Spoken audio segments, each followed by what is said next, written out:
37. Wei, saudara, apakah kamu melihat seorang pria dan seorang wanita membawa seorang anak perempuan datang kemari? Sampai di pintu utama, Vino bertanya kepada Satpam. Satpam pernah bertemu tuan muda keluarga Zhou datang kemari melelang beberapa macam barang.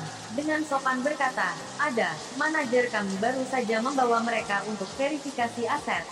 Aku pergi, aku tidak memberitahu mereka aset yang dimiliki paling sedikit di atas 200 miliar, baru bisa masuk ke acara lelang.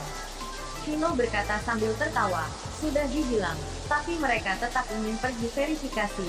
Mungkin mereka benar-benar generasi kedua orang kaya yang tidak diketahui, kata Satpam sambil tertawa. Apa, lihat tampang dia, jika dia adalah generasi kedua orang kaya, maka Vino kami ini adalah generasi kedua orang yang paling kaya. Brian Zheng berkata dengan nada iri. Satpam tertawa tidak melanjutkan pembicaraan. Vino berkata, atau kita tunggu sebentar di sini baru masuk ke dalam. Aku berani taruhan orang itu beberapa menit lagi pasti akan keluar. Petik 2. Baik, aku juga berpikiran begitu. Brian Zheng menganggukkan kepala. Berdua menunggu Randy Lu Anlinda di pintu utama. Saat ini Randy Lu berdua di bawah arahan dari Zico, telah sampai di sebuah aula. Manajer Liu, mereka berdua ingin memverifikasi aset. Zico berkata kepada seorang pria parubaya. Baik, Anda berdua silahkan ikuti aku.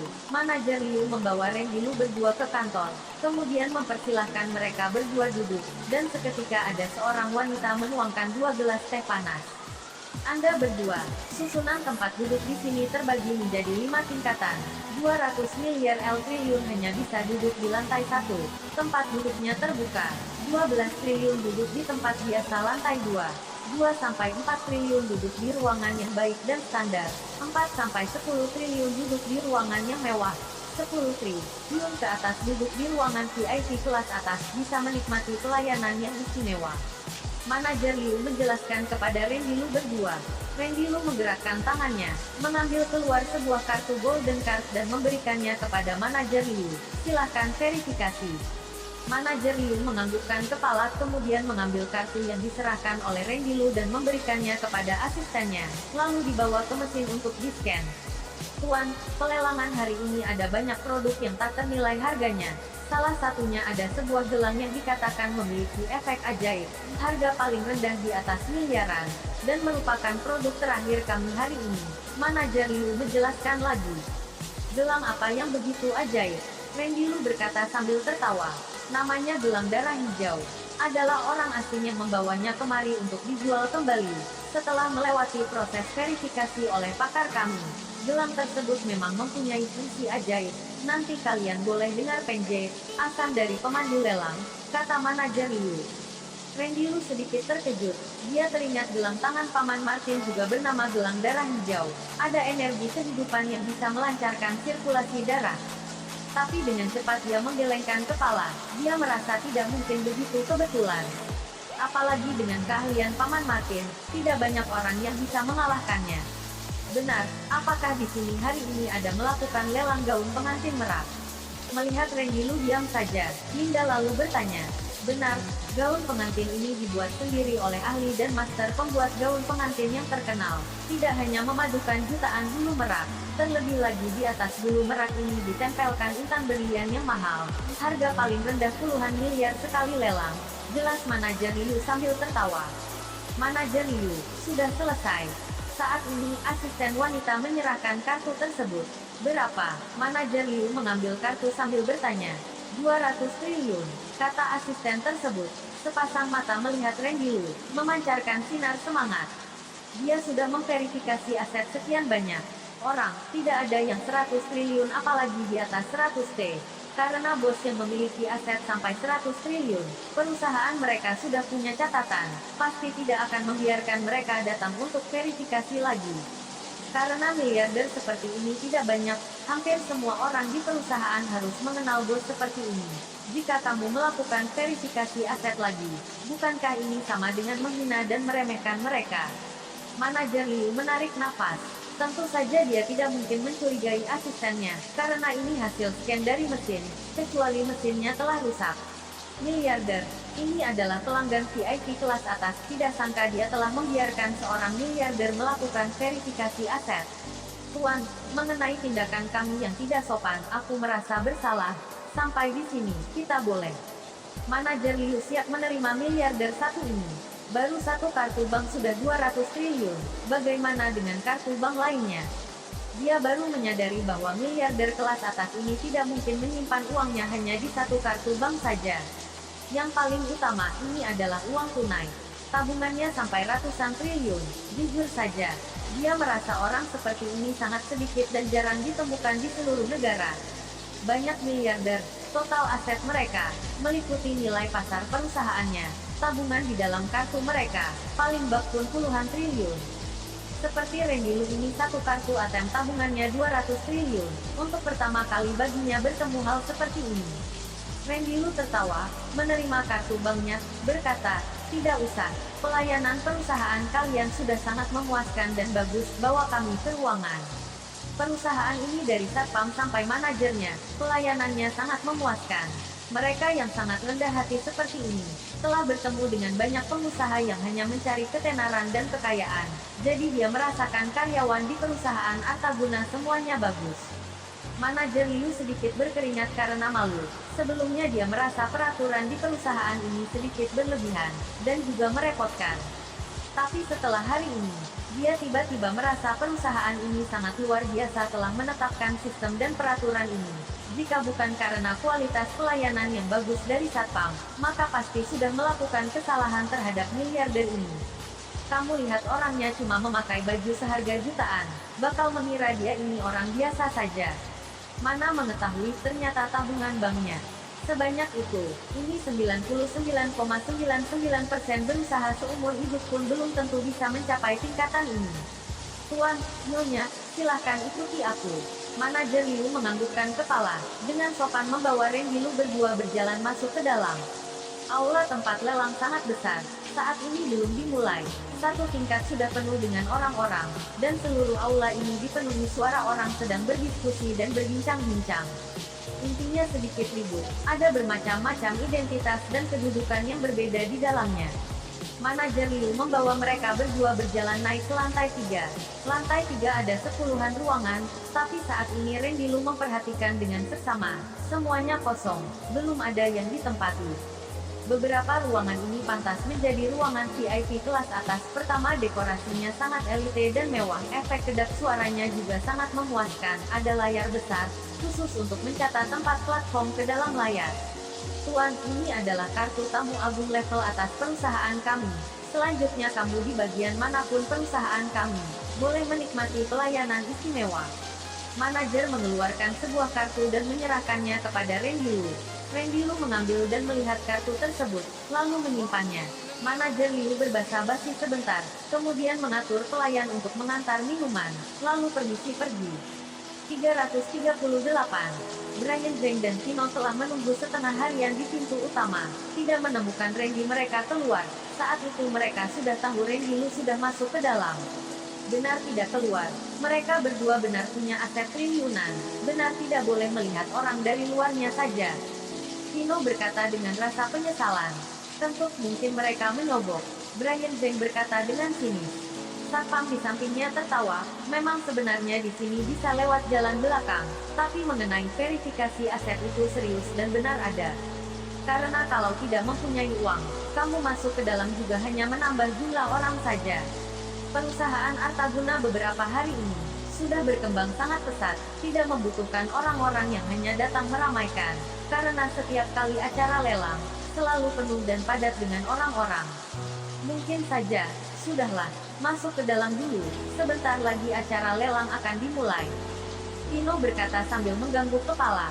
Kemudian mereka berdua berjalan menuju pintu utama. Baru mau masuk pintu utama, mereka bertemu Ziko, manajer departemen keamanan, berjalan keluar. Manajer Ziko, berapa aset yang dimiliki sepasang suami istri yang barusan verifikasi? Tanya Brian Zhang. Yang dijumpai Ziko adalah generasi kedua orang kaya. Dia tertawa sambil berkata, berapa banyak aku tidak tahu jelas, tapi yang jelas miliaran. Jika tidak mana mungkin bisa masuk ke aula tempat lelang. Begitu mendengarnya, wajah mereka berdua langsung tidak enak dilihat. Aku ceroboh, mereka berdua, rupanya begitu kaya, sangat memalukan. Tidak boleh, mereka seharusnya duduk di area nomor 5. Setidaknya kami harus lebih tinggi levelnya dari mereka. Kepikiran waktu di toko gaun pengantin dia mengejek dan merendahkan Randy Lu. Brian Zhang berpikir kedudukan dia harus lebih tinggi dari mereka. Manajer Zico, area nomor 4 sudah penuh belum? Zico tiba-tiba bertanya, mungkin karena alasan Imlek, pelanggan hari ini tidak begitu banyak, apalagi masih banyak ruangan kosong. Ruangan di area nomor 4 juga masih banyak yang kosong. Kata Zico. Brian Zhang mendengarnya dan menarik tangan Kino, lalu berkata, bagaimana kalau kita juga menginginkan tempat duduk di area nomor 4? Setidaknya besok saat kita pergi lelang gaun pengantin kita sewa murah saja. Kino mengerutkan kening, dari area nomor 5 pindah ke nomor 4 butuh biaya penyesuaian 2 miliar. Dia sedikit tidak rela. Coba kamu pikir, sebelumnya kita menghina mereka tidak mampu membeli gaun pengantin bahan sutra. Kali ini jika mereka melihat kita hanya duduk di area nomor 5, bukankah ini sangat memalukan? Kata Brian Zhang. Kino ragu-ragu sebentar, dan akhirnya menganggukkan kepala.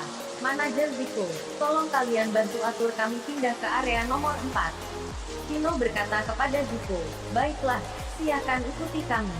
Zico menganggukkan kepala, lalu membawa mereka mencari manajer Liu. Dia hanya manajer departemen keamanan, tentu saja tidak bertanggung jawab untuk urusan pemindahan tempat. Tapi perusahaan mereka punya sebuah peraturan, jika di atas ada ruangan kosong yang belum ada orang, menggunakan uang 2 miliar untuk biaya penyesuaian, sudah boleh pindah ke area yang lebih baik. Setelah kedua belah pihak melakukan transaksi, lalu menuju ke aula tempat lelang, mereka sengaja mencari-cari sampai setengah harian di area nomor 5, tapi sedikit pun tidak kelihatan bayangan dari Randy Lu dan Linda. Apakah mereka juga di area nomor 4? Ini berarti aset mereka melewati 10 miliar. Kino mengerutkan kening.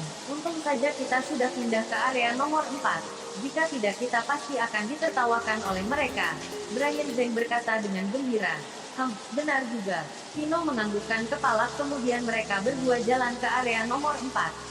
Semua ruangan di area nomor 4 ini, setelah naik ke atas bisa kelihatan orang-orang di dalam ruangan. Setelah mereka berdua naik ke atas menemukan nomor ruangan mereka, kemudian mencari setengah harian, juga tidak menemukan Randy Lu dan Linda. Dalam hati mereka berdua muncul firasat buruk. Apakah mereka berdua di ruangan atas? Ruangan di atas adalah untuk bos besar yang telah memenuhi syarat. Mereka dari area nomor 5 ingin pindah ke area nomor 1. Paling sedikit butuh 10 miliar biaya penyesuaian. Apalagi kondisi normal ini, walaupun kamu punya uang, perusahaan juga tidak mungkin memindahkan kamu ke atas. Karena semakin bagus areanya, mewakili kedudukan dan identitas. Jika sembarangan, pembagian area ini menjadi tidak ada artinya. Paling bagus jangan biarkan mereka menemukan kita di sini. Akhirnya Kino berkata dengan kesal. Dalam hatinya merasa tidak senang, jika bukan karena Brian Zhang membujuknya, mana mungkin dia menghabiskan 2 miliar hanya untuk pindah ke area nomor 4. Aset keluarga mereka cuma miliar saja, hanya bisa duduk di area nomor 5. Pengeluaran 2 miliar ini benar-benar tidak berarti dan sia-sia. Yang paling utama, jika ketahuan mereka berdua juga sampai ke sini, dan area yang mereka tempati tidak sebagus orang lain, bukankah ini sangat memalukan dan tidak punya muka bertemu orang lagi? Saat ini Brian Zhang juga merasa sangat menyesal kehilangan 2 miliar begitu saja. Jika untuk membeli gaun pengantin, pasti sudah dapat beli yang paling bagus. Brian Zhang kesal setengah mati. Di saat bersamaan rasa bencinya terhadap Randy Lu dan Linda semakin besar. Jika bukan karena mereka, dia dan Kino yang hanya karena reputasi, tidak akan kehilangan 2 miliar dengan sia-sia. Dia ingin pergi sekarang juga, tapi dia juga tidak rela. Jujur saja, dia dan Kino sudah datang berkali-kali ke acara lelang, tapi barang yang mereka lelang sangat sedikit. Pada dasarnya barang yang mereka sukai, tidak sanggup mereka ambil. Saat ini semua orang menengadahkan kepala, melihat lampu area nomor 5 tiba-tiba terang dan menyala. Sangat penasaran siapa yang duduk di jangan VIP kelas atas. Ruangan VIP kelas atas harus memiliki aset paling rendah triliun baru pantas untuk dapat tempat duduk bos seperti ini. Di setiap tempat sangat jarang ada atau sedikit. Brian Zhang berdua juga menengadahkan kepala melihat ke atas tapi tidak bisa melihat orang yang berada di dalam ruangan tersebut. Acara lelang sudah dimulai. Sepertinya produk yang dilelang rata-rata harganya miliaran, tapi banyak orang mengejar dan merebutnya dengan gila. Melihat satu persatu produk jatuh ke tangan orang lain, Randy Lu dan Linda tidak ada niat merebutnya.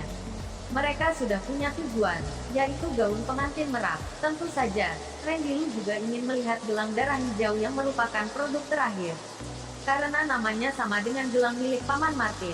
Saat ini, sepasang pria dan wanita berjalan masuk ke tempat acara lelang. Yang pria berdandan seperti bangsawan, berumur sekitar 27 tahun. Yang wanita berpakaian glamor, kelihatan umurnya tidak lebih dari 21 tahun. Tuan Muda Ricky, akhirnya Tuan Muda Ricky datang. Benar, dengar kabar gelang darah hijau itu adalah produk ajaib, punya banyak efek ajaib. Tuan Muda Ricky pasti tidak akan melepaskan begitu saja. Kalian ada menyadari tidak Tuan Muda Ricky ganti pasangan lagi?